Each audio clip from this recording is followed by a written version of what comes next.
It was an early start for all of us this weekend as the UFC headed to Macau for a UFC Fight Night event. But if you didn't catch the action live on Fight Night, you missed out on a few fantastic performances and some very important results in the UFC. We'll run down them all right here on the RDX Sports Podcast.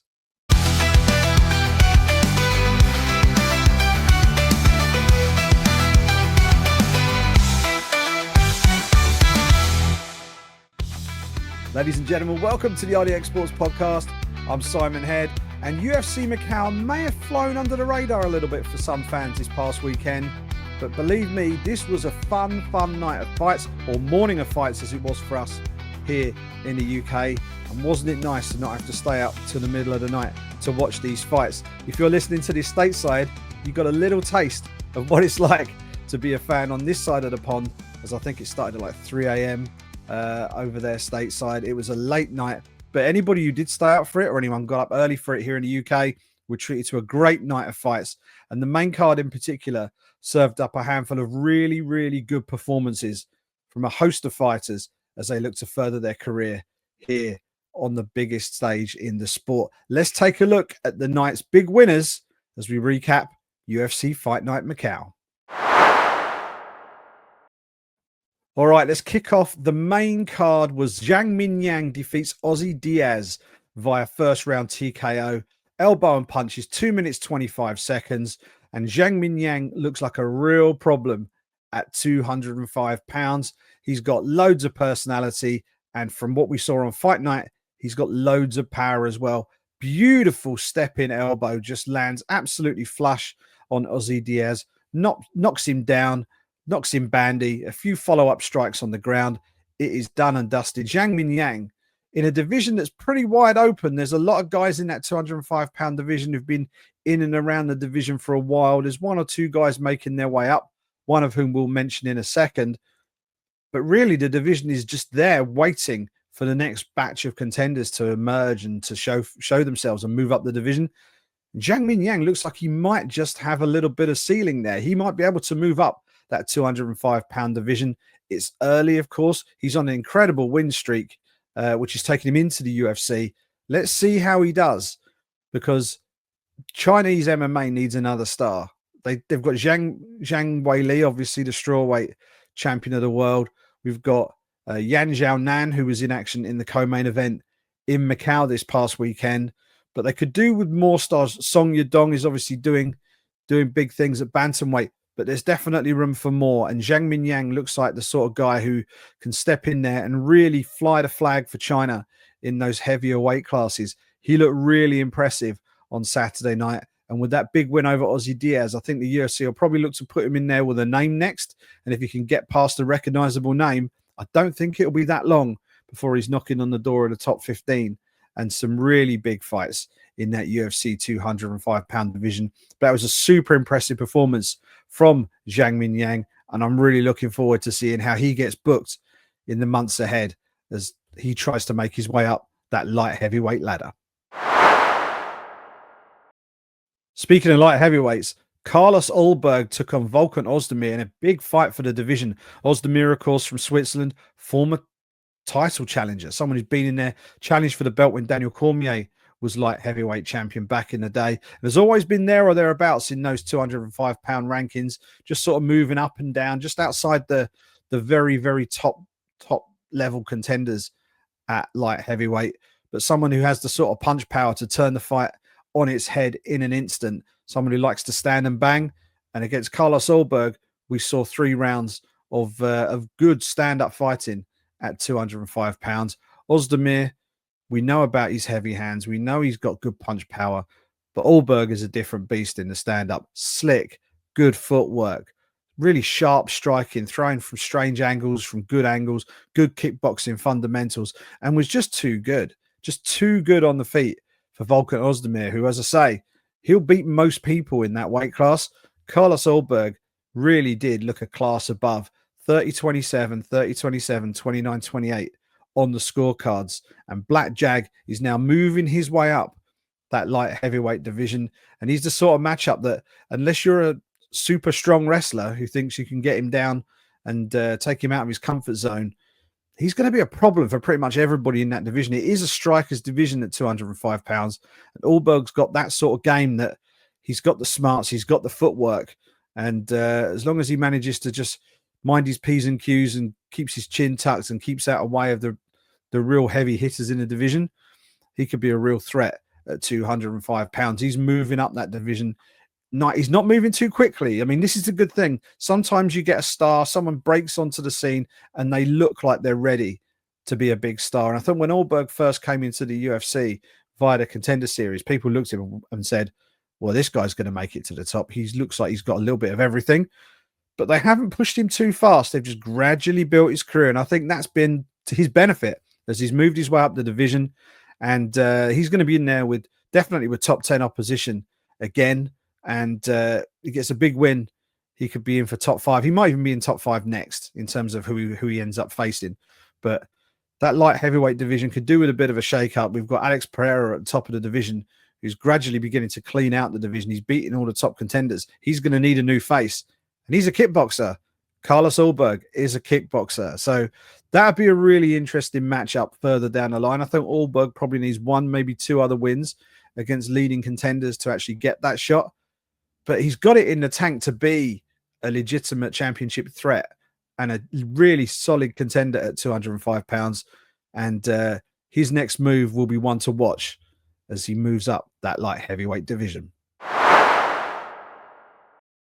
The most emotional win of the night came in the middle of the main card. Gabriela Fernandez defeating Wang Tong via technical submission. It was a rear naked choke halfway through round 2. And it was a real fight of 2 halves almost, because Wang Tong, who big favorite going into the fight, I think she was like a minus 1,050 favorite with the odds, which is insane in a 2-horse race. But that's how big of a favorite she was. Fernandez, I think, was like minus 625 or something like that. Huge underdog. And the Chinese athlete looked like she was on her way to victory after the first round. She was winning the exchanges. She looked really good on the feet. Using her kickboxing background really well, uber confident without coming across as arrogant, but super confident in what she was doing. Had a good, strong first round. Fernandez had a bit of a talking to in the corner by her coaches, and she came out up that aggression level and stepped into her punches, floored Wang with a huge left hand. I think it was just a straight left, landed flush, dropped Wang to the floor, followed her to the floor, locked up the rear naked choke, and choked her out. Just choked her unconscious. And it was a huge win. Fernandez, I think it was like a 10th career win. I think she went to like 10-3 with that victory. And full credit to Laura Sanko on commentary, because from even before the fight, she was criticizing the odds and saying that how can a fighter be a minus 1,000 favorite in a 2-horse race in a UFC fight? You know, these are fighters who they're either at the very top of their game or they're certainly on their way towards being at the top of their game. And the matchmaking in the UFC is generally pretty good. You know, they don't put on squash matches too often. This isn't like 1980s WWE where you have development talent who just goes in there and gets absolutely smashed to make someone look good. Or professional boxing. You see a lot of it in professional boxing. You don't get that in the UFC. And Fernandez was certainly a live underdog going into this fight, and she picked up the win and told some of her story on the microphone to Michael Bisping after the result, and you know, suffering horrible family losses and tragedies, including in the lead up to the fight, and for her to even get in there and take the fight under those circumstances was remarkable. To be written off by just about everybody. It was about, you know, for a lot of people, she was just the B-side. Everyone was there to watch to see if Wang could be a star for Chinese MMA moving forward. And she certainly got the personality and the fighting style to do that. But on Saturday in Macau, she ran into Gabriela Fernandez, who was just inspired and put on a huge second round performance, got a massive victory. And I don't think anybody who saw her post-fight interview could begrudge her of that. A huge win for Gabriela Fernandez, a former LFA champion, no less. You know, this is not This is not some fluke win by a plucky underdog. This was someone who is in the UFC for a reason, and they've got designs on moving up the division themselves. And with a performance like that, I don't think they're going to be the odds makers are going to be underestimating Gabby Fernandez quite to that level next time we see her. But a huge performance from Gabriela Fernandez. On a night that saw some fantastic action, some great finishes, the best finish of the night undoubtedly belonged to Muslim Salikhov, the king of Kung Fu. And I wrote about this during the week. If you're going to call yourself the king of Kung Fu, you've got, you need to live up to that moniker. Otherwise, you're going to look, you're going to look a bit daft. You're going to look like a bit of a fraud. Muslim Salikhov always brings the excitement, always brings spectacular techniques. Sometimes it goes his way, sometimes it doesn't go his way. But on Saturday against Song Qinan at UFC Macau, we saw probably the best spinning wheel kick knockout in the UFC since that famous Edson Barboza finish of Terry Etim back in the day. An absolutely picture perfect spinning wheel kick. The heel connecting flush with the chin of Song Qinan. Qinan knocked out from the minute it landed. And I think the fight lasted 3 minutes, 49 seconds in that first round. And Muslim Salikhov, at the age of 40, showcasing those spectacular striking techniques that he has had in his locker ever since he joined the UFC. Now, why was Muslim Salikhov on a fight card in China, in Macau? There was relevance to this. It isn't just because he's an entertaining fighter that they wanted to put on the card. He's a former Wushu Sanda world champion. Wushu Sanda, a martial art from China, and a sport that is pretty popular in that part of the world. And Muslim Salikhov is a former world champion in that discipline before parlaying those skills into mixed martial arts. So to go back to China, fighting in China is nothing new to Muslim Salikhov, and he produced an outstanding performance, and he certainly felt at home inside the Galaxy Arena on Saturday at UFC Macau. Brilliant performance from Salikhov, who at the age of 40 has still got that spectacular skill set in his locker. Who do we want him to face next? He's fighting at middleweight, so it's kind of tricky.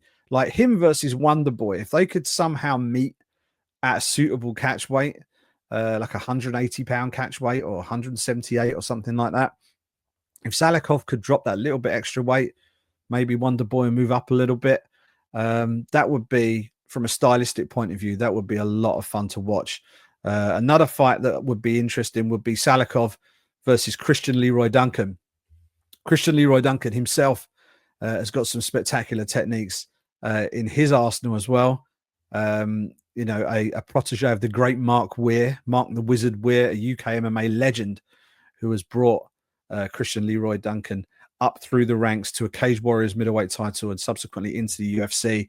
Salikhov versus Christian Leroy Duncan would be a hell of a fight. And I'm going to say it now. Let's book it for UFC London in March. Speaking of which, keep your eyes and ears open. We will have a podcast maybe this week, maybe next week, where we do an early build up to that March card, and we try and we'll fantasy book that UFC March card. And that will be one of the fights. As a little teaser, we'll put Muslim Salikhov versus Christian Leroy Duncan on that fight card for London in March next year. But what a performance from the King of Kung Fu, who certainly lived up to his fighting nickname on Saturday. Co-main event time, and Yan Xiaonan, fighting on home soil, promised to light up the arena with her performance, and she certainly did. She defeats Tabitha Ritchie, who was on a good win streak herself heading into fight night, defeats Tabitha Ritchie by unanimous decision, 30-27 scores across the board, shutout victory for Yan Xiaonan, and that was a big win for a number of reasons. Number one, she's fighting on home soil in a featured spot on the fight card. A lot of pressure on her to deliver in front of her home fans. She had friends and family in the crowd. Obviously, you get a lot of extra impetus, a lot of extra inspiration when you're fighting in front of your home fans. But there's a lot of extra pressures that come with it. People asking for tickets, people wanting to meet with you at some point during the week. Lots of external noise that goes into it when you're a fighter fighting on home soil. Added to the fact she was the co-main event, more media obligations as well. But what it all comes down to is how you perform on fight night once you get in there and they close the cage door behind you and the ref says fight. And Yan Xiaonan delivered. Great performance from the Chinese contender, who the last time we saw her lost the title fight to Zhang Weili at UFC 300 and was absolutely heartbroken. She didn't perform the way that she knew she could. Zhang Weili was just a little bit too good for her on the night. And Yan wants to get back to another title fight and maybe another clash with Zhang Weili. And after that victory against Tabitha Ritchie, she used her mic time well. She addressed Zhang Weili, who was sat at cage side, and called for a rematch, called for a title rematch. And judging by her reaction in the crowd, Zhang Weili seemed pretty keen on the idea. She was waving and punching her fist and all the rest of it and looked like she was up for the rematch. I wouldn't mind seeing that fight again. And I wouldn't mind seeing that fight at International Fight Week in July, if they can wait that long, maybe. I don't know what Zhang's plans are for her next title defense, whether they're going to be an early one in 2025, whether they'll just wait until the summer. But I think that rematch is one that's certainly worth considering. There's a few other options at the top of that strawweight division, but the UFC have got a strong option there in their back pocket if they need it. China versus China for the world title at 115 pounds. It was a good fight the first time round. I have a feeling it'll be an even better fight the second time round. So I'd love to see that. Maybe International Fight Week, maybe later in the year. But a huge performance on Saturday by Yan Xiaonan. And after 5 great performances on that main card, it all led up to the main event of the evening. Petr Yan versus Deiveson Figueiredo in the bantamweight division in a fight that many saw as a potential title eliminator at 135 pounds. How would it go? Petr Yan, former bantamweight champion, a guy who's been at the top of the mountain and is still right there as one of the leading contenders in the division, versus Figueiredo, 2-time former flyweight champion who has now moved up to bantamweight and looked outstanding in his fights so far. How would the fight go? Well, it turned out to be an absolute banger of a fight. An absolute banger of a fight. You take a look at the result on a piece of paper and it looks like a one-sided beating. Petr Yan getting the win, 50-45s across the board for a unanimous decision victory. But those scores are no reflection of what we saw in the cage on Saturday night. It was a huge fight. 2 really talented guys at 135 pounds, both of whom have got the skill and the ability to fight for a world title at bantamweight. It just happened that Yan was just that cut above Figueiredo in each of those 5 rounds. And, when you look at a score and it says 50-45, you think, wow, shutout, absolute domination. It wasn't domination. It was a good, strong performance from Petr Yan, and a performance that really delivered a statement to Merab Dvalishvili and said, hey, I'm still here. I'm coming back and I want that title shot. For Deiveson Figueiredo, it did not reflect how good of a performance he put on. He was competitive in every round. He looked strong. He had his successes in each of those rounds as well. It was just that Yan was just a little bit better. And the bigger moments in the fight went to Petr Yan. And that's why he got the decision. And that's why when you look at scores like that on a piece of paper or on a website, it doesn't always reflect things, because fights aren't scored as a whole. They're scored individually round by round. So they've had 5 mini fights. They've had five round fights is what they've had. And Yan edged each one. And that's why he got the 50-45 scores across the board.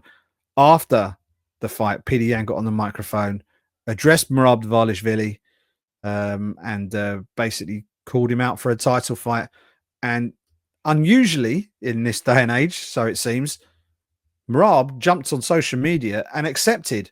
Normally, we've got champions playing hard to get, ducking and diving, possibly ducking, mentioning no names in the heavyweight division.